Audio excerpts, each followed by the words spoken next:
Very good morning to all the friends. सभी मित्रों को बहुत बहुत गुड मॉर्निंग। आपसे बहुत डिस्कशन हुआ आज, बहुत अच्छा लगा बातचीत करके। लेकिन वही है कि रुकूंगा नहीं, अब करते रहना है। जीवन का धर्म चलना है, रुकना मृत्यु का निशानी है। ठीक है, तो आज सबसे बड़े मुद्दे पे आते हैं जिसने भारतीय पॉलिटिक्स को हिला के रख दिया और पूरा चेंज कर दिया। वो है राम जन्मभूमि का इशू। ठीक है, इतिहास पे जाएं तो वो बहुत इतिहास है, लेकिन चलो आते हैं उस पर। ठीक है, समझाते हैं। और मंडल वर्सेस कमंडल, एक्चुअली मंडल कमीशन को वो हुआ था उस समय 1991 में विश्वनाथ प्रताप सिंह द्वारा। तो उसके बाद कमंडल होता है जो ऋषि लोग वो कैरी करते हैं ना। आप देखिए, वो मैं श्राप दे दूंगा वो वाला। ठीक है, तो तो ये राम जन्मभूमि से भी बड़ा इशू है मंडल वर्सेस कमंडल। ज्यादा अच्छा ये इशू है, लेकिन राम जन्मभूमि पहले उसका पार्ट है। 10 मिनट में खत्म करना है। तो एक्चुअली ये होता कैसे, देखिए मैंने जैसे बताया कि मीनाक्षीपुरम करके एक जगह है तमिलनाडु में, वहाँ मास दलित कन्वर्ट हुए थे। आपके हिंदू भारतीय हिंदू समाज के दलित कन्वर्ट हुए थे। ठीक है, तो इससे जो है इंदिरा गांधी को इंटरवीन करना पड़ा था, श्रीमती गांधी को। और फिर जो है जो दलित समाज के लोग जो इंटर कन्वर्ट हुए थे, मैं आपको प्रिय होकर बताना चाहूंगा। ठीक है, इंदिरा श्रीमती गांधी ने फिर जो है बहुत अच्छा काम किया। इस बस श्रीमती गांधी को इंटरवीन करने को कहा गया 83 में।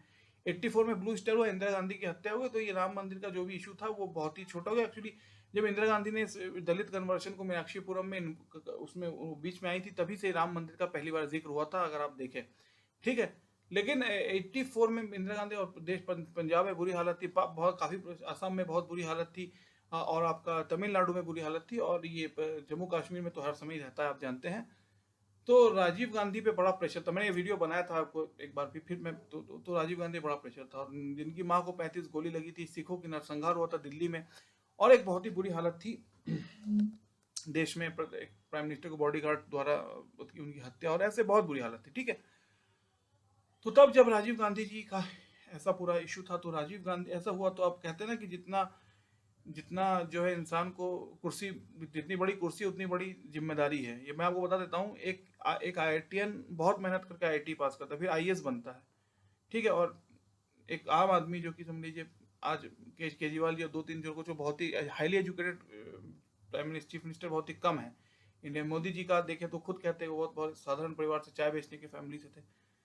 तो लेकिन एक बार आईएएस बन के अब आईआईटी, अगर केजरीवाल में 100 गलतियां हो सकती, लेकिन केजरीवाल अगर आईएएस ना बनते, आईआरएस रह जाते, 60 साल बाद रिटायर हो जाते, कुछ नहीं था। लेकिन अब उन्होंने पॉलिटिकल लड़ाई लड़ी तो, और नेता बने दिल्ली के। और आज भी देखिए कितना, अगर आज वो आईएएस होते तो वो झेलना नहीं पड़ता, क्योंकि जवाबदेही तो इलेक्टेड गवर्नमेंट की होती है। आईएएस तो एक सर्वेंट है। ठीक है, मैं आपको बताता हूँ, इंडियन एडमिनिस्ट्रेटिव सर्विस। ठीक है,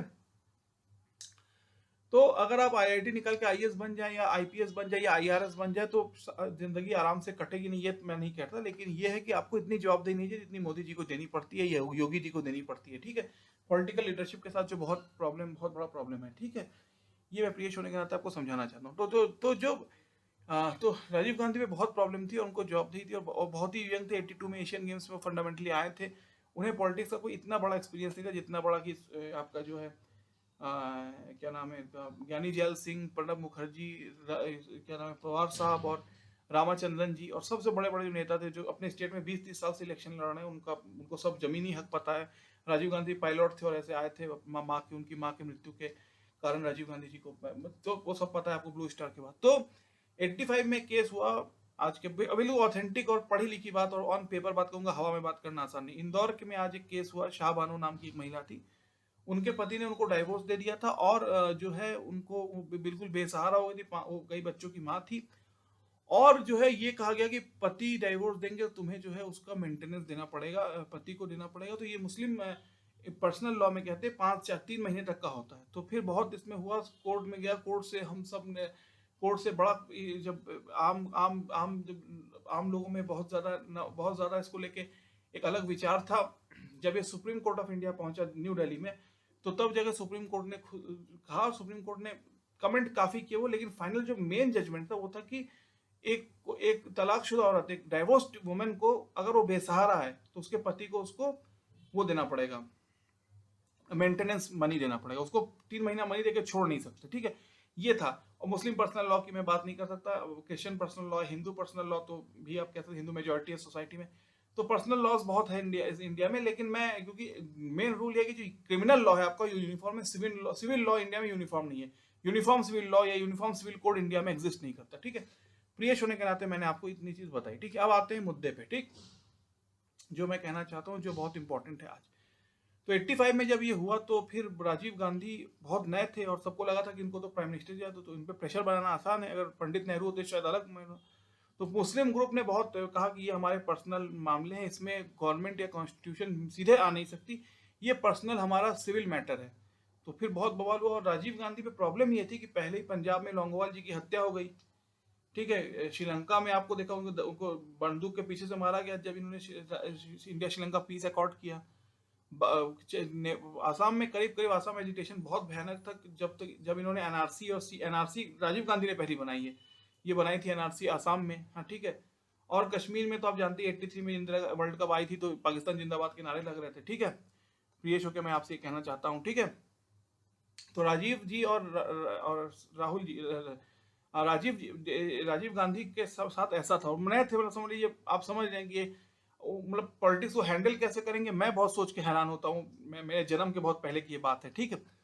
तो राजीव जी का पूरा ये कहानी है, ठीक है। अब आता है शाह बानो केस। तो पहले राजीव जी ने यही कहा था आरिफ मोहम्मद खान से कि इसके लिए हम प्रचार करेंगे और हम ऐसा एक्सट्रीमिस्ट किसी को काम करने नहीं। राजीव जी को कुछ देर बाद समझ में आ गया कि नहीं होगा नहीं, क्योंकि मुस्लिम का स्ट्रॉन्ग वोट बैंक बीजेपी का कांग्रेस के साथ, तो बीजेपी कांग्रेस हारी इसलिए, अगर आप देखिए यूपी का एग्जाम्पल, आज यूपी में कांग्रेस कहीं नहीं है। इंडियन नेशनल कांग्रेस या तो समाजवादी पार्टी, बहुजन समाज पार्टी, कांग्रेस का मेन वोट बैंक था आपका। जब कांग्रेस बनी वन पार्टी रूल था इंडिया में और कोई तो पार्टी नहीं थी, तो मुस्लिम भी कांग्रेस को वोट देते थे, दलित भी देते थे और ओबीसी भी देते थे, जनरल तो कांग्रेस नेता कांग्रेस देते ही थे, सबका वोट था। मुस्लिम वोट कैसे गया मैं बताऊंगा इसके बाद, और यादव वोट क्या ओबीसी वोट एक तरफ गया और दलित वोट एक तरफ गया, ठीक है। मैं आपको इससे कांग्रेस की हालत है यूपी में, ठीक है, आज इंडियन नेशनल कांग्रेस की, ठीक है। तो ये पूरी चीज होती है, ठीक है। अब आते हैं हम इस पे, प्रियेश होने के नाते मैं कहना चाहता, तो फिर जो राजीव गांधी बहुत प्रेशर था, और क्योंकि दिक्कत ये होती है कि देखिए जब सिख के साथ कुछ होता है और के साथ होता है, लेकिन मुस्लिम और हिंदुस्तान, मतलब कि टू नेशन थ्योरी का मामला ही कुछ ऐसा है कि जब अगर कुछ इस भारत के मुसलमानों को एक्सट्रीम कुछ हो जाए तो उसका एक बहुत बड़ा रिपरकेशन होता है। पाकिस्तान उसका पहला कहता है और पूरे मुस्लिम वर्ल्ड में होता है, और एक पार्टीशन की एक छाप है इस देश में, इसका सोचे। इसलिए मुस्लिम और जो two nation theory, Muslim Hindu two nation theory, वो बहुत ज्यादा क्रिटिकल है इंडिया में, ठीक है। मैं ये कहना चाहता हूँ, ठीक है। अब पूरी बात मैं प्रियेश को बताऊँ तो 85 में जब शाह बानो केस चरम पे था तो राजीव गांधी को कहा किसी ने कि यार आप बहुत हो गया ये, आप सुप्रीम कोर्ट से जो है आप जो पार्लियामेंट से सुप्रीम कोर्ट को डिसीजन को चेंज कर दो, या उसको उसको जो है उसको निरस्त कर दो, और आप जो है कहो कि वो कर दो, मतलब the supreme court judgment has to be overturned by the parliament. Rajiv Gandhi के पास 414 सीट थी, सुप्रीम कोर्ट के जज को या किसी भी चीज को, कोई भी ऑफिसर या गवर्नमेंट सर्वेंट को जो है आपकी जो इलेक्टेड गवर्नमेंट है उसको ओवर रूल कर सकती है। इलेक्टेड गवर्नमेंट को इतनी पावर होती है, इसलिए इसको डिस्क्रिशनरी पावर, वो जो आईएएस और पुलिस और क्या नाम है रेलवे के पास एग्जीक्यूशनरी कार्यवाही अधिकार होता है, गवर्नमेंट को डिस्क्रिशनरी मतलब विवेकाधीन अधिकार होता है। ये मैं समझा देता हूँ आपको छोटा मोटा आर्ट, ठीक है। तो तब जाके जो है ये हुआ, तो राजीव गांधी जी को कहा गया, तो राजीव गांधी जी बहुत प्रेशर में थे, वो नए थे, उनको मतलब आप समझ रहे क्या उनकी एज थी, तो उन्हें तुरंत पार्लियामेंट से जो है उस जजमेंट को पलट दिया, और शाह बानो केस में राजीव गांधी ने पलट दिया। जब ये राजीव गांधी ने पलटा, बहुत इसकी डिटेल है मैं, लेकिन टाइम 10 मिनट के भीतर ही खत्म करना, तो मैं जल्दी खत्म करूंगा। जब राजीव गांधी ने इसको पलटा, इस शाह बानो केस के पूरे जजमेंट को, तो एक रिएक्शन था कि हिंदू कहेंगे कि तो मुस्लिम एक्सट्रीमिज्म को झेल नहीं पा रहे, क्योंकि हिंदुओं ने तो पाकिस्तान को देखा था बनते हुए, और गांधी जी की हत्या हुई, और जस्टिफाई इसी बात पे हुआ कि वो पाकिस्तान को बनने दिया उन्होंने, और वो प्रो मुस्लिम है महात्मा गांधी, ठीक है। इसलिए चलो मैं आपको कह देता हूँ, जब ये हुआ आपका जब ये हुआ शाह बानो का पूरा एग्जाम्पल मैं समझा देता हूँ, शाह बानो केस का, ठीक है। तो जब ये शाह बानो जी का पूरा समझाता हूँ, हाँ। तो जब ये हुआ आपका पूरा इस समय में, तो राजीव गांधी जी पे बहुत प्रेशर था कि आप हिंदू वोट सब खो देंगे, आपको सब ये मानेंगे कि आप प्रो मुस्लिम है, या मुस्लिमों के सामने आप तुष्टिकरण कर रहे हैं। राजीव गांधी जी के ऊपर ये प्रेशर बहुत आया, ठीक है। तो अब राजीव गांधी ने तब एक काम किया कि सबने कहा कि एक इशू है कि बहुत साल से आपके दादाजी के समय, नाना जी के समय से एक अयोध्या में एक मंदिर का विवाद है, तो वहाँ वो अयोध्या में राम जन्मभूमि पुजारी वहाँ पर वहां पर जाके पूजा करना चाहते। एक्चुअली ये था कि ब्रिटिश इंडिया में इतना वो प्रॉब्लमेटिक एरिया था कि ब्रिटिश ने उस पूरे एरिया को चेन से और लोहे से बांध के रखा था ताकि वो डिस्प्यूटेड था। 60s तक ये बवाल था, लेकिन नेहरू जी ने भी इस पर कोई काम नहीं किया। जो हालत थी वही पुराना रहने दिया, जो ब्रिटिश इंडिया में डिस्प्यूटेड एरिया था। तो तब से पहली बार राजीव गांधी को लगा कि मुस्लिम वोट हमारे हाथ से जाएगा। देखिए पॉलिटिक्स कैसी होती है। तो तुरंत राजीव गांधी गए, और राम भक्त राजीव गांधी थे, उन्होंने जाके उस ताला खुलवाया। राजीव गांधी ने 86 में फर्स्ट ताला खुलवाया। इसका सबसे बड़ा रिएक्शन पड़ा आज के अनंतनाग में, जहाँ मुफ्ती मोहम्मद सईद का जो घर था, महबूबा जी का। तो पहला कश्मीर में राइट हुआ था 86 में, राम जन्मभूमि का जो था, राजीव गांधी ने ताला खुलवाया था। 87 में जब इलेक्शन हुआ था, वो बताएंगे बाद में कि रिगिंग हुई थी कि नहीं हुई थी, फिर यूनाइटेड मुस्लिम फ्रंट और हिजबुल मुजाहिदीन और ये सब कैसे बना, ये सब वो बाद में बताएंगे। लेकिन 86 में जो ताला खुला था राजीव गांधी ने अयोध्या में, इसी का रिएक्शन था कि जो था, इसी का रिएक्शन था कि राम जन्मभूमि जो था, जो राम जन्मभूमि का ताला खुल गया। ताला खुल गया, मंदिर में जाके सब पुजारी पूजा कर सकते हैं, ठीक है। तो तब अशोक सिंघल को जो है, दिल्ली में विश्व हिंदू परिषद के बड़े नेता थे, उन्होंने कहा था कि मंदिर वहीं बनाएंगे। तो अब बीजेपी भी एक्चुअली इंदिरा गांधी जी की हत्या के बाद, और राजीव, एक्चुअली ये कहा जाता है कि जब राजीव गांधी 84 में इंदिरा गांधी जी हत्या, देश में इतनी बड़ी प्रॉब्लम थी कि सारे पॉलिटिकल पार्टी एक हो गए और सबने एक कॉन्सेंसस बना लिया कि राजीव गांधी प्राइम मिनिस्टर बने। तब अपोजिशन का कॉन्सेप्ट नहीं था। 84 का ऐसा कंडीशन था, ये लोग कहते हैं कि भीतर ही भीतर आरएसएस ने भी ये चाहा था कि राजीव गांधी प्राइम मिनिस्टर बने, क्योंकि बहुत बुरी हालत थी, आप जानते हैं, ब्लू स्टार के बाद, ठीक है। तो ये एक पॉलिटिकल अनस्टेबिलिटी इंडिया में होने की संभावना थी। मैं आपको ये प्रिय शो के बताने का चेष्टा कर रहा हूँ, ठीक है। अब मुद्दे पे आते हैं जो बात है, ठीक है।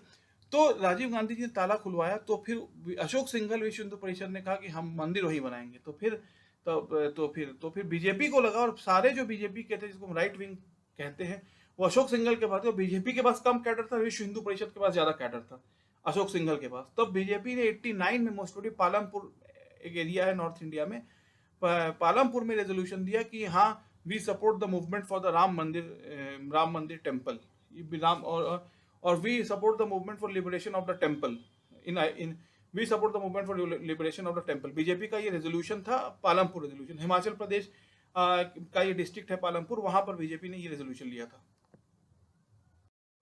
इसको पालमपुर रेजोल्यूशन कहते हैं बीजेपी। उस समय बीजेपी, ठीक है, बहुत छोटी पार्टी, 2 सीट थी 82 में, 84 में 4 सीट, ठीक है। लेकिन अब पीछे आते हैं 84 में।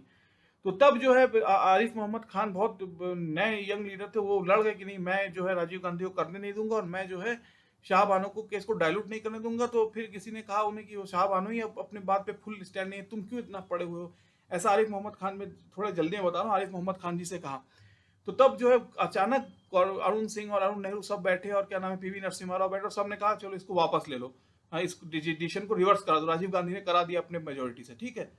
लेकिन फिर सबने कहा कि आपकी हिंदू वोट गया आपके हाथ से, और ये कुछ होने वाला है बुरा।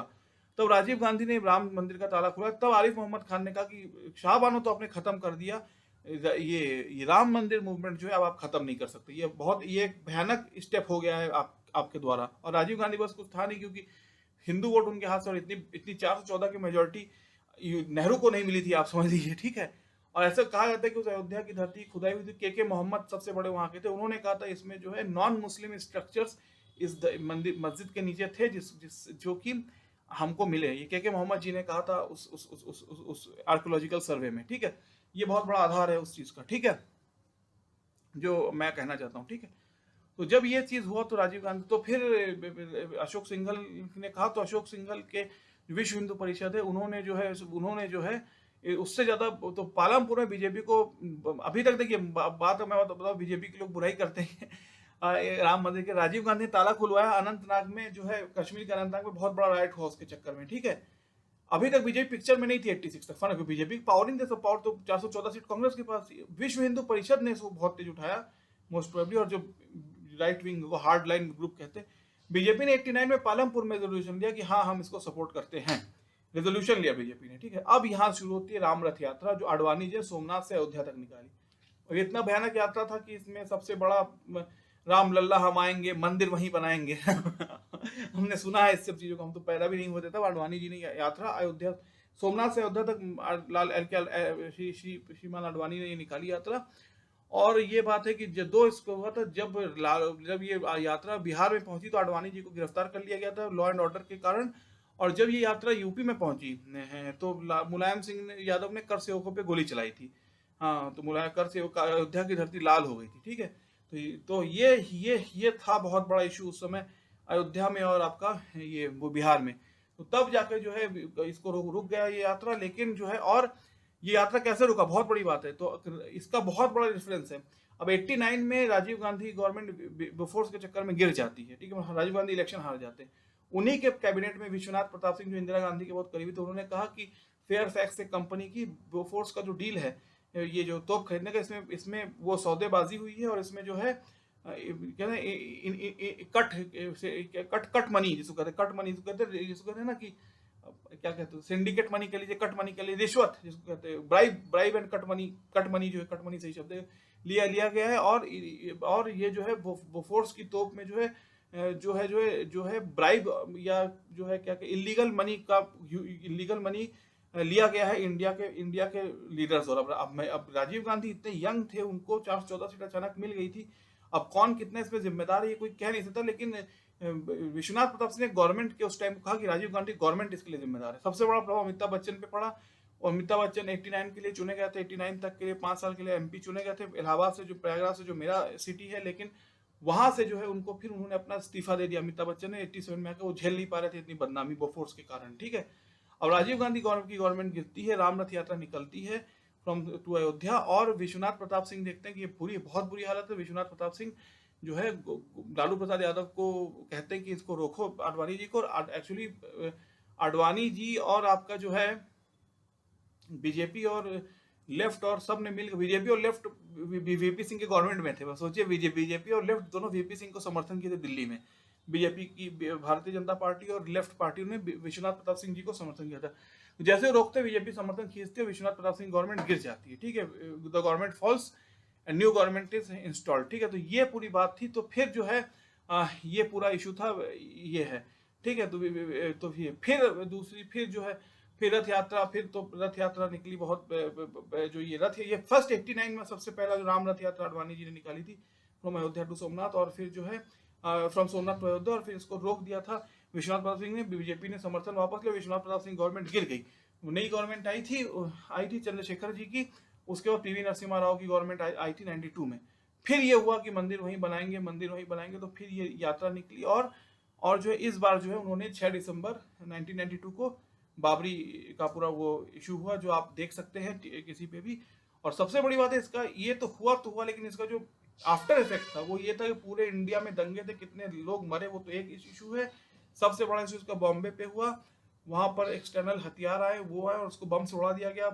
जो है जो आपका 1993 का जो बम ब्लास्ट हुआ था बाबरी मस्जिद डिमोलिशन के रिस्पांस में हुआ था, ये तो एक फैक्ट है। चलिए, वो तो इस्टेब्लिश्ड है। और फिर जो है ये हुआ, और फिर जो पूरे 93 में दंगे हुए थे। आपका संजय दत्त जी का ये जो हुआ, उनका जेल हुआ, ये इसी 93 बम ब्लास्ट के कारण हुआ था। दाऊद इब्राहिम और पूरे जो टाइगर मेमन, इन ये सब चीफ उसके वो थे, जो है मुख्य आरोपी थे, जो कि उसके बाद हुआ। और ये जो बाबरी मस्जिद डेमोलिशन का पूरा इशू हुआ, इसने भारत की पॉलिटिक्स को बदल के रख दिया। और ये बात सही है कि इसके बाद ही जो है एक तरीके से कहिए कि जो पोलराइजेशन जिन्ना के समय हुआ था कांग्रेस और मुस्लिम लीग के वोट के बीच में, वैसा हुआ। और जो है इसको ये मैं इसलिए कह रहा हूँ, इसका 18 मिनटों का अब इसका सेकंड पार्ट आता है, वह मंडल वर्सेस कमंडल। विश्वनाथ प्रताप सिंह जी ने मंडल कमीशन को जो है रीओपन किया। इसका मतलब क्या था कि भीमराव अम्बेडकर में 22% रिजर्वेशन आपके थे दलित समाज के लिए। उसके बाद कहा गया ना, दलित और ब्राह्मण और ठाकुर, जो अपर कास्ट और दलित है, उसके बीच में एक बहुत बड़ा बफर है, इसको हम ओबीसी कहते हैं। ओबीसी के लिए 27% और रिजर्वेशन होना चाहिए। इसको मंडल कमीशन ने बनाया। राजीव गांधी और इंदिरा गांधी ने इसको आने नहीं दिया। इसको वीपी सिंह ने इम्प्लाई किया था, तो दिल्ली में सबने आग लगा दी। 49% रिजर्वेशन टोटल हुआ on Delhi level things, right. Indira Sahni ने कहा कि इससे ज्यादा रिजर्वेशन नहीं हो सकता। तो तब दिल्ली लेवल जो आपका ऑब्जेक्टिव है, उस दिल्ली का जो सारे जो गवर्नमेंट सर्विस है, दिल्ली लेवल से जो कंट्रोल होता है, उसमें 49% रिजर्वेशन है। स्टेट में 100 ज्यादा है, तमिलनाडु, बिहार, झारखंड में मोस्ट प्रॉब्ली उससे ज्यादा है। झारखंड में 68% है, तमिलनाडु में 70% ज्यादा रिजर्वेशन है, ठीक है, जो स्टेट गवर्नमेंट की सर्विसेज है, ठीक है। तो ये पूरा जो है पूरा इक्वेशन है, ठीक है। तो तब जाके जो है तो जो अगर आप देखें तो टोटल मिलाकर उसमें 12% या 13% मुस्लिम थे, 12% थे। और नॉन मुस्लिम क्रिश्चियन इसी को 86% के आसपास से। तो ये था कि अगर अगर जैसे भी मोदी जी 2014 में भी इलेक्शन जीते थे, ठीक है, क्यों जीते थे? क्योंकि 31% हिंदू समाज ने एक साथ वोट कर दिया। आप जैसे 31% समझ लीजिए, कैसे आपको समझाऊं आपको, 31 समझ लीजिए गोरखपुर में, या इलाहाबाद जो था, अलीगढ़, अलीगढ़ में समझिए 31% हिंदू एक साथ वोट कर दिया अगर मोदी जी को, तो उससे कुछ ज्यादा। तो दूसरे जो समझिए किसी पार्टी को 15 मिल रहा है, किसी को 18, किसी को 25, ठीक है, 25, 18, 20, तो वो सब बेकार हो गया, क्योंकि 31% मिल गया तो पावर में आ गया। तो 31% हिंदू सोसाइटी ने एक साथ वोट कर दिया मोदी को 2014 में। 2024 में, 2019 में 36% वोट मोदी जी को मिला था, लेकिन एक साथ मिला था, तो इसलिए ये मेजोरिटी आ गई दो बार मोदी जी की, ठीक है। तो ये कहानी है। तो इससे क्या हुआ मैं आपको बता रहा हूँ, मंडल वर्सेस कमंडल। तो जो है यूपी को एज अ टेस्ट केस मान के बता रहा हूँ। तो यूपी में अगर आप देखें, टोटल 20% दलित समाज है, 50% ओबीसी है, आपका जो है 20% मुस्लिम है, और 10% जो है जनरल सोसाइटी है। तो अगर अगर समझ लीजिए मुस्लिम, दलित समाज, मुस्लिम समाज और ओबीसी, ये मिला के करीब 90 to 85% के आसपास है। अगर ये तीनों मिला के अपने पॉलिटिकल डिफरेंस भुला के एक साथ वोट करते, तो बीजेपी पावर में नहीं आती। और कांग्रेस जो कि सेकुलर अम्ब्रेला के नीचे है, जो कि सेकुलर बैनर है, उसमें भी सब जब जनरल कास्ट हिंदू समाज है। कांग्रेस एक्चुअली ब्राह्मण द्वारा बनाई गई थी। चैटर्जी मुखर्जी बंगाल के थे, 3 इन्होंने बनाया था, 2 बंगाली ब्राह्मण थे, इन्होंने बनाया था उस समय, मतलब they were the chief architect of this party called Congress along with A O Hume, ठीक है। और हर समय वो देखे, पंडित मोतीलाल नेहरू का एग्जाम्पल देखे, आपका जो है बाल गंगाधर तिलक का देखे। तो कांग्रेस में शुरू में अगर आप देखे ब्राह्मण्स, और देन नेताजी सुभाष चंद्र बोस हो, तो लाला लाजपत राय हो, तब लाल ये क्या नाम है आपका, अरविंदो घोष हो, तो सब ये है यूपी से आप देखें तो जो है, मतलब सब जो जो हिंदू जनरली उसका उन्होंने जो है कांग्रेस को क्रिएट किया बाद में। और उसके बाद जो है आपके जो है 47 में आते आते अम्बेडकर जी की सबसे बड़ी लड़ाई कांग्रेस से थी, क्योंकि कांग्रेस पार्टीशन के बाद रिजर्वेशन को जिस तरह अम्बेडकर जी उस तरह उसको अलाउ नहीं कर रहे थे, कांग्रेस बिल्कुल नहीं कर रहे थे। तो इसीलिए अम्बेडकर जी ने आज के बंगाल से इलेक्शन लड़ा, और ब्रिटिशर से कहने पर उन्हें जो है लॉ मिनिस्टर बनाया गया। मैं इसलिए कह रहा हूँ मंडल कमीशन को समझाने के लिए। तो मंडल कमीशन जब बना, तो उसका रिवर्स इम्पैक्ट हुआ, और जो है 2 चीज बनी। ये तो फिर जो है इससे क्या हुआ, मैं आपको यूपी का एग्जांपल समझा रहा हूँ कि अगर यूपी में 10% जनरल कैटेगरी है, 20% मुस्लिम समाज है, 13% जो है 18% दलित है, और समझ लीजिए 50% करीब आपके ओबीसी है। तो अगर ओबीसी, दलित और मुस्लिम एक साथ वोट कर दे किसी पार्टी को, चाहे बीजेपी को हराने के लिए, तो इतनी जरूरत नहीं, वो 70% में, तो ये तो बहुत ज्यादा 85% के ऊपर है। तो इसी को मंडल वर्सेस कमंडल कहते हैं, कि मंडल कमीशन ने बेसिकली हिंदू समाज, जो कि 80 नॉन मुस्लिम समाज, या चलिए 85% जो हिंदू समाज है, उसको ब्रेक कर दिया। और जो है जो राम मंदिर मूवमेंट था, वो हिंदू समाज को एक करने के लिए, against foreign invader called Babar, Hindu समाज को foreign as a foreign person called Babar, Hindu समाज को एक करने के लिए ये आपका ये राम जन्मभूमि का मूवमेंट हुआ, कमंडल। और मंडल था जिसने कि दलित जनरल कास्ट और क्या नाम है ओबीसी समाज को 3 भाग में कर दिया। तो इसीलिए इसको मंडल वर्सेस कमंडल कहते हैं, जो कि पॉलिटिक्स का प्रोफेसर है। राम मंदिर मूवमेंट, मंडल वर्सेस कमंडल, और ये सब आप समझे होंगे। Thank you.